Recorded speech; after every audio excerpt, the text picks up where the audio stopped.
كما هو معلوم اليوم هو 10 ديسمبر وهو اليوم العالمي لهذا التعذيب.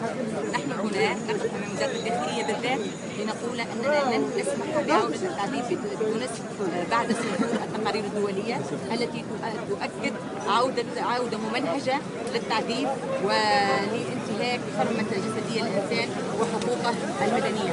وهذه العوده نحن نرفضها بشده، انه وصلت بعض ممارسات التعذيب الى حل القتل. هناك العديد ممن انتهكت كرامته ليس في تيار سياسي معين، بل وصل الامر حتى لمتهمي الحق العام.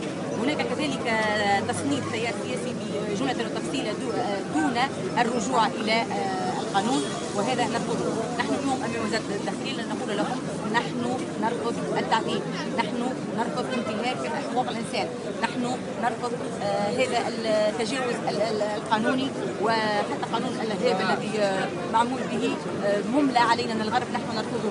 نحن مع القانون التونسي ونحن مع كرامه الانسان اخر فينا من قوه. لكن الان في خضم الازمه السياسيه تعرف البلاد وحوار وطني، هل يمكن ان يكون صوتكم مسموع لوزاره الداخليه في مثل هذا الظرف؟ ربما البعد السياسي والحوار ما بين الفرقاء السياسيين يحتل اولويه.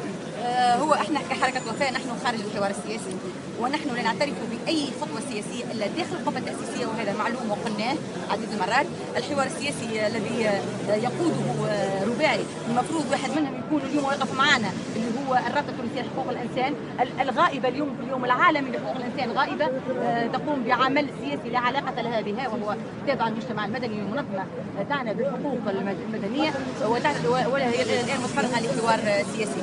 نحن الحوار السياسي لا يعنينا، نحن يقينين من على يقين اننا فعلا امام ازمه امنيه وازمه سياسيه حاده، لذلك الدور هو الان دور سياسي بامتياز، والدور معناها المنظومه الامنيه هي من اولويات حركه وفاء. نحن نعي جيدا بكل الداتا اننا نمر بازمه امنيه حاده، واننا على فوز بركان معناها فعلا مش ننكر هدايا، ولكن لا يعني ذلك ان نتجاوز القانون وان نمارس التعذيب والترهيب والمداهمات بدون قانون.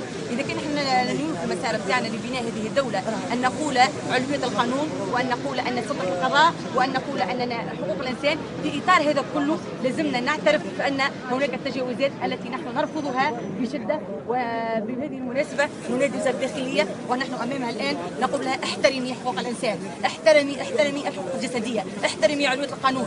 للقضاء دوره وللامن دوره، ولا يمكن ان نقبل هذا التداخل بينهما حتى نقول فعلا اننا قمنا بثوره حقيقيه طالب فيها الشعب بحريته وبكرامته.